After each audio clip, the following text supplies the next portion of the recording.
This story is titled, I Was Called and Remnant, and When the Golden Child Was Born. My parents sent me to boarding school. And after school, I didn't want to see them.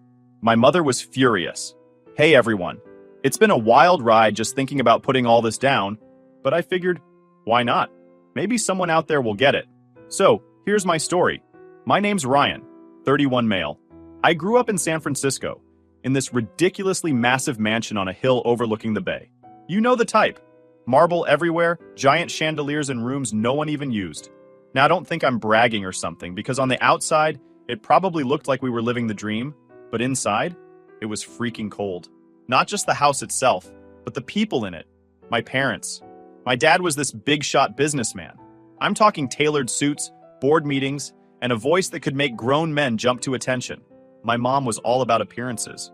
She'd throw these fancy parties where she'd act like the perfect hostess while making sure every little detail was just right. But their picture-perfect life had one crack in it. Me. From as far back as I can remember, I knew I wasn't part of their plan. My parents wanted daughters, 2 of them to be exact. That was their ideal family. Instead, they got me, a boy, and it was clear from the start that I didn't fit their vision. They didn't hide it well either. I wasn't the kid they bragged about at their parties. I was the one they tolerated. The one they saw as their mistake. It wasn't just little things either. I remember being 5 and overhearing them fight. My mom was yelling at my dad, saying she didn't sign up for this, and how she was supposed to have daughters, not this. I didn't understand all the words back then, but I knew enough to realize they were talking about me. My dad tried to calm her down, saying it wasn't her fault, and that they could always fix it. I didn't know what fixing it meant until a year later. When I was 6, my mom got pregnant. She was glowing, happier than I'd ever seen her. For months, the house was all about this new baby. My mom hired nutritionists, yoga instructors, and even some lady called a doula to make sure everything was perfect. When Lily was born, it was like the entire world shifted. She was their golden child, their second chance at the life they wanted. Everything became about her. I'll never forget the day they brought her home. My mom cradled Lily like she was holding the most precious thing on earth. My dad looked at her with this pride I'd never seen directed at me. I stood there in the corner, watching, and I knew. I wasn't part of this family anymore. A month later, they sent me to boarding school. They told me that this school was an incredible opportunity. They said I'd get the best education, make lifelong friends, and have experiences I'd never forget. But I knew the truth. They didn't want me around. I was 10 years old, and they shipped me across the country like a package they didn't want cluttering up their house. The school was a fancy place, no doubt about it. But it wasn't a welcoming place, not for someone like me. The other kids were from old money families. Politicians' kids, CEOs' kids, royalty, even. They didn't care that I came from a rich family. They could sense that my parents didn't care about me, and they used that against me. I became the kid everyone picked on. They called me the leftover or the mistake. In the dining hall, they'd laugh and say stuff like, "Don't sit with Ryan." Even his parents didn't want him. I'd laugh it off like it didn't bother me. I was being bullied, but I tried not to play the victim. But it did bother me. Every time they said it, it felt like they were digging a knife a little deeper. The worst part was how true it felt. My parents barely visited. Once a year maybe, and even then, it was just for show. They'd check my grades, lecture me about being presentable, and then leave. My mom would spend the whole visit talking about Lily. Meanwhile, I was just there. The only person who ever cared was my Uncle Mark. He was my dad's younger brother, and he couldn't have been more different. Mark worked at a factory, managing a team of workers who built engines. He didn't have the money or the prestige my parents had, but he had something they didn't: heart. Mark would visit me on weekends when no one else did. He'd take me to baseball games, get me burgers at this little diner down the road, and just sit with me, talking about life. He didn't lecture or judge, he just listened. For those few hours, I felt like I mattered. Mark was the closest thing I had to a parent. As the years went by, I learned to cope. I stopped expecting my parents to care. Instead, I threw myself into school. I wasn't the smartest kid, but I worked hard, not because I wanted to impress them, but because it gave me something to focus on. I figured if I could just make it through, I'd get out of their orbit and build my own life. By the time I graduated, I was done with them. They had their perfect family with Lily, and I wasn't part of it. So I made a plan. I applied to universities far from home, and when I got into a decent university, I jumped at the chance. My dad wired me money for tuition and expenses, probably relieved to get rid of me for good. I didn't care. I just felt like I was in control of my own future. As I boarded the plane heading to my new university, a part of me couldn't shake the weight of it all. The years of being overlooked, The feeling of never being enough. It stayed with me, no matter how far I went. Still, I told myself this was my chance to start fresh. A new city, a new life, and hopefully, a new me. What I didn't realize back then was how hard it would be to leave the past behind. My parents might not have wanted me, but their shadow was always there, lingering, reminding me of where I came from. And no matter how much distance I put between us, it always found a way back into my life. Moving to another country was like stepping into another world. Everything felt different, and thankfully, I wasn't surrounded by people who knew my family or my past. Nobody here looked at me as Ryan, the leftover, or the mistake. I could just be me, whoever that was. There was no joke. The students were insanely smart, driven, and competitive. It was intimidating at first, but I was determined to prove I belonged. I spent hours in the library, studying until my brain felt like mush. I wasn't the smartest guy in the room, but I made up for it by working harder than anyone else. That's how I met Jake. He was in one of my finance classes, this laid-back guy from Toronto with a quick wit and a knack for making everything seem less intense. He wasn't from old money or anything, but he had big dreams. He wanted to break into the financial world, build something from the ground up, and he wasn't shy about saying it. We started hanging out after class, eating cheap takeout, and sharing big plans. Jake had this knack for spotting opportunities, making me believe I could break free from my family's shadow. Then there was Claire, sharp, ambitious, and no nonsense. From a modest background, she'd fought her way to this university and made it clear she was there to win, not to play by old money rules. The three of us started to sit in the common room late at night, tossing around ideas about what we wanted to do after graduation. Jake wanted to start a brokerage firm, something fresh and innovative. Claire was skeptical at first. She was more cautious, more about stability, but eventually she warmed up to the idea. And me? I wanted it. It felt like the kind of bold move that could finally put my past behind me. By the time we graduated, we had a plan. We rented a tiny office in New York. It wasn't much, just a couple of old desks, secondhand chairs, and 3 laptops we'd barely managed to afford, but it was ours. Starting out was brutal. The financial world doesn't roll out the red carpet for newcomers, especially ones without big names or established reputations. Some days, we'd go home with nothing to show for it. Other days, we'd land a small client and feel like we just won the lottery. The thing about Jake and Claire, though, was that they never let me feel like we were failing. Jake had this way of brushing off rejection, turning every no into fuel to keep going. Claire kept us grounded, making sure we didn't get carried away with the highs or crushed by the lows. We were a team, and for the first time, I felt like I was part of something real.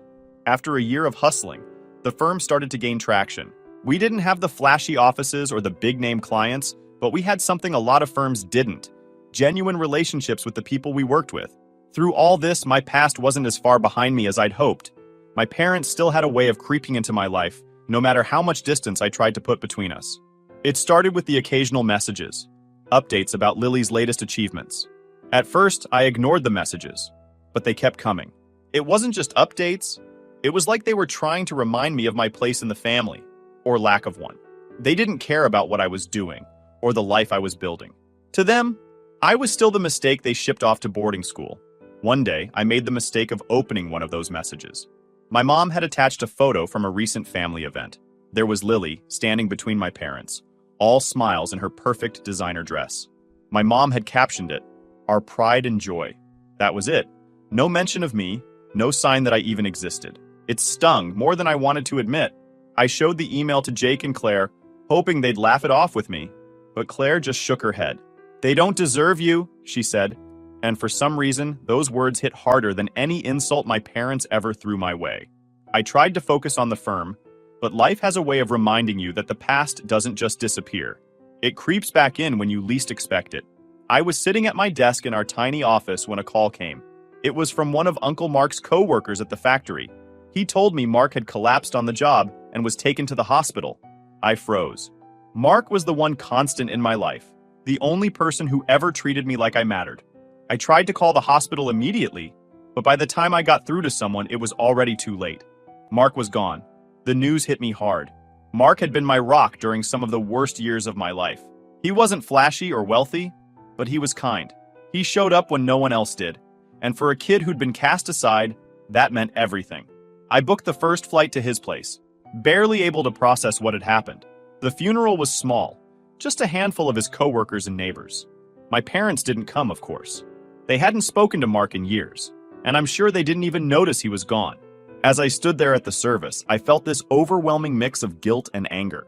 Guilt that I hadn't visited him more often, that I hadn't called more. Anger at how unfair it all was. How someone like Mark could just disappear, while my parents carried on in their perfect, hollow lives. After the funeral, I met with Mark's lawyer to go over his will. I wasn't expecting much since lived a simple life in a modest apartment. But what I didn't expect was for him to leave everything to me. His savings, his apartment, and a few personal things. Like an old baseball glove we used to play catch with, and a stack of handwritten notes he'd kept from my time at boarding school. It wasn't about the money or the stuff. It was about the gesture. Mark saw me as family. He thought of me as someone worth leaving a legacy to. For someone who grew up feeling like they didn't belong anywhere, that meant more than I could put into words. But of course, my parents found a way to ruin even that. A couple of weeks later, I got a letter from their lawyer. They were contesting the will. They were claiming Mark had been mentally unfit when he wrote the will, and that the assets should go to them as his closest relatives. I couldn't believe it. My parents had barely acknowledged Mark's existence when he was alive. Now they wanted to swoop in and take what little he'd left me? I was furious. This wasn't about the money. Mark's estate wasn't worth much in the grand scheme of things. This was about them trying to control me, to take away the one piece of family I had left. They'd already pushed me out of their lives, treated me like I didn't exist, and now they wanted to strip away the last bit of connection I had to someone who truly cared about me. I didn't waste any time. I hired a lawyer using some of the savings we'd scraped together from the firm. Jake and Claire backed me up without hesitation. "We'll figure it out," Jake said. "You're not fighting this alone." I really appreciated their help. I felt like I finally had people in my corner. People who actually gave a damn about what happened to me. The legal battle was brutal. My parents' lawyers were ruthless. They tried to paint me as some manipulative, ungrateful kid who'd taken advantage of a sick man. They dug up everything they could to discredit me, even going so far as to claim I wasn't emotionally stable enough to manage an inheritance. It was exhausting, both mentally and emotionally. Every time I walked into the courtroom, I felt like I was reliving all the years of rejection and dismissal I'd endured growing up. But I wasn't alone this time.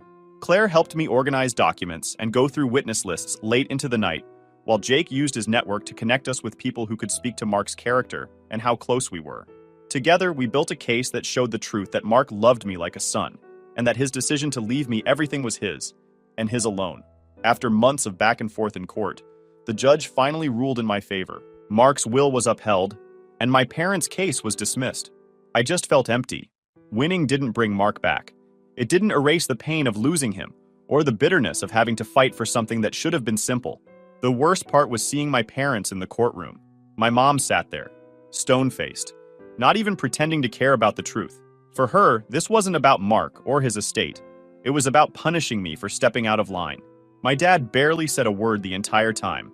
He just looked tired, like he was going through the motions because my mom told him to. When the trial ended, my mom walked past me without a word, and my dad paused for a moment, like he wanted to say something, but then he followed her out the door. That was the last time I saw them in person. After the case, I sold Mark's apartment, keeping only a few personal items that reminded me of him. The money went into the firm, giving us a much-needed boost to grow the business. But no amount of work could fill the hole he'd left behind. Mark had been the only real family I'd ever had, and now he was gone. I told myself I could finally leave my parents behind, that winning the case meant I didn't have to think about them anymore. But deep down, I knew it wasn't that simple. My mom didn't take losing well, and I had a feeling she wasn't done with me yet. My mom wasn't the kind of person to let something go, especially when it came to what she saw as her image. Losing the case wasn't just a loss to her, it was a public embarrassment, and she was determined to make me pay for it. For a while, things seemed normal. Well, as normal as my life ever got. The firm was finally hitting its stride. With the money from Uncle Mark's estate, we upgraded our office, hired a few analysts, and started pitching to bigger clients. It felt good, like we were finally being taken seriously. Jake was busy charming every potential investor we met. Claire was keeping the business running smoothly, and I was building relationships with the clients we already had. I was stepping out of my parents' shadow and creating something real. Then, out of nowhere, the SEC came knocking. I was at the office when the email hit my inbox. It was from a compliance officer saying we were under investigation for insider trading. I was totally confused. Insider trading? It didn't make any sense. We'd been meticulous about compliance, going above and beyond to make sure everything was above board. We weren't reckless, and we definitely weren't criminals. At first, I thought it had to be some kind of mistake. Maybe there'd been a mix-up, or someone had filed a false report. But as the investigation unfolded, it became clear this wasn't random. The SEC had received an anonymous tip claiming the firm had traded on confidential information from one of our clients, a tech company we'd been working with for months. The timing was suspicious. Too suspicious. My first thought was, this has my mom written all over it. She wasn't one to get her hands dirty, but she had the connections to make things happen. She'd spent decades building relationships with powerful people, and I had no doubt she'd use those connections to make this investigation happen. It was her way of hitting me where it hurt. My business, my livelihood, my future. The investigation was brutal. The SEC dug into every aspect of the firm's operations, demanding records, emails, and account statements. It wasn't just about proving we hadn't done anything wrong. It was about staying afloat while our reputation took hit after hit. Some of our smaller clients got spooked and pulled their accounts. Others hesitated to invest more money with us, waiting to see how things played out. Every day felt like a new crisis. It didn't stop there. A few weeks into the investigation, my dad's company announced they were launching a boutique brokerage firm. And of course, it wasn't a coincidence. They positioned their new firm as the clean, trustworthy alternative to our firm, offering lower fees and a team of seasoned professionals. It was a calculated move, designed to siphon off our clients and crush us while we were vulnerable. I was furious, but I wasn't surprised. This was my classic mom. She wasn't just trying to win, she was trying to destroy me. It wasn't enough for her to take Uncle Mark's inheritance from me. She wanted to prove that I was nothing without her. Jake and Claire were just as angry as I was. Claire, ever the planner, started working with our legal team to fight the SEC investigation head-on. Jake, on the other hand, had a different idea. "We need to pivot," he said one night, pacing around the office. "If we keep playing by their rules, they'll crush us. We have to find a way to stay ahead." Jake's idea was bold, risky even, but it made sense. So, instead of trying to compete directly with my dad's firm, we'd shift our focus to a niche market they couldn't touch: cryptocurrency and fintech. It was a new frontier in finance, full of volatility and uncertainty, but also huge potential for growth. Traditional firms like my dad's wouldn't touch it because of the regulatory risks, but we didn't have the luxury of playing it safe.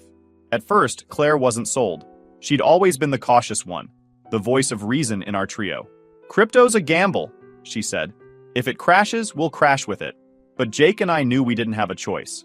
If we stuck to traditional investments, my dad's firm would steamroll us.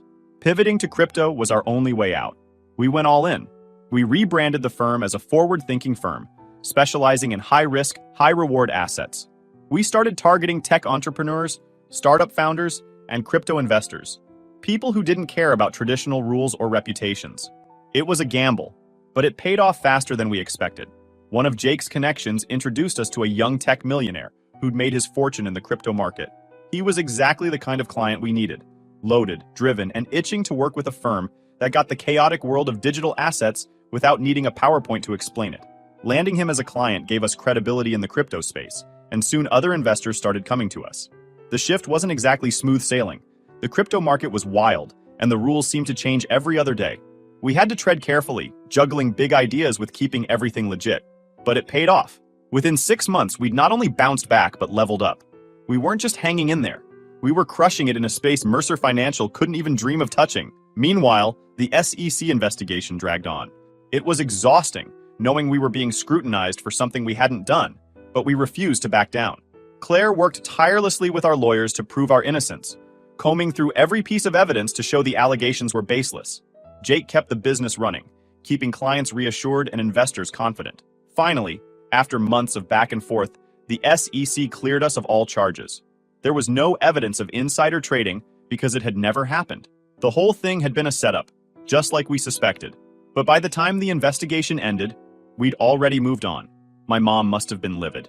She threw everything she had at me: lawsuits, shady sabotage, even dragging my dad's company into her drama. But it still wasn't enough. We didn't just beat her at her own game. We flipped the script and made up our own rules. I thought I finally stepped out of her shadow. But even as I celebrated our victory, I knew this wasn't the end. My mom didn't give up easily, and I had a feeling she wasn't done with me yet. And the scars were still there.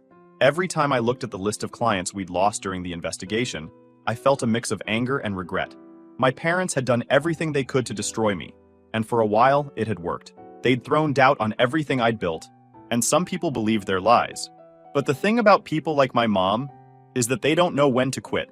A few weeks after the SEC cleared us, I started hearing whispers in the industry. My dad's firm was struggling. Their boutique brokerage had flopped, unable to compete with ours in the crypto space. Their attempts to undercut us with lower fees had backfired, leaving them with razor-thin margins. And now they were quietly trying to pivot, mimicking our firm's business model to stay afloat. I should have felt satisfied, even vindicated, but all I felt was exhaustion. My parents weren't just a problem to be solved. They were a force of nature. No matter how many battles I won, they always came back with something new. It was like playing a never-ending game of chess against an opponent who didn't care about the rules. But here's the thing. I wasn't the same person I'd been when this all started. I wasn't the scared kid at that school I got bullied at, trying to laugh off the insults that cut too deep. I wasn't the aimless college student desperate to prove himself. I was someone who had built something real, alongside people who believed in me. And this time, I wasn't going to let my parents drag me back into their toxic world. Our firm continued to grow. We landed a partnership with a major fintech company, bringing in millions in new business. Jake was in talks to open a second office in Los Angeles, while Claire was leading negotiations with a European investment fund that could expand our reach internationally. The success wasn't just about the money. It was about proving to myself that I didn't need the Mercer name to matter. Our crypto millionaire client even helped us get invited to some of the most exclusive tech and finance events. The irony wasn't lost on me. Here I was, walking into spaces my parents would have killed to be a part of, not as their son, but as someone they couldn't take credit for. But even with all the success, my parents weren't done. My mom started sending messages again. At first, they were disguised as olive branches. Family updates, she called them. Pictures of my sister Lily, announcements about my dad's company, invitations to Mercer family events. I ignored them all. Then the tone shifted. Her texts were the classic passive-aggressive, sprinkled with jabs about how I'd torn the family apart, or how my choices had forced them to compete with me.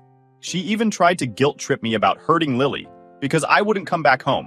Typical, manipulative, calculated, and completely missing any hint of self-awareness. I ignored her. There was no point in responding. Then, out of nowhere, my dad called. The man never reached out unless he needed something, so I didn't bother picking up. But he left a voicemail. And yeah, I caved and listened. His voice sounded tired, almost desperate. He wanted me to call back. Against my better judgment, I did. What followed was peak awkwardness. Dad wasn't apologizing or trying to patch things up. He wanted help. His firm was circling the drain. Their boutique brokerage experiment had drained their resources, and their main business was bleeding clients to younger, more innovative firms. He wanted me to come home, merge our firm with their company, and save the family legacy. Seriously? After everything they'd pulled, dragging me to court over Mark's will, sabotaging my company, trashing my name, they expected me to swoop in and save them? I calmly told him no and hung up before he could argue. A week later, my mom called.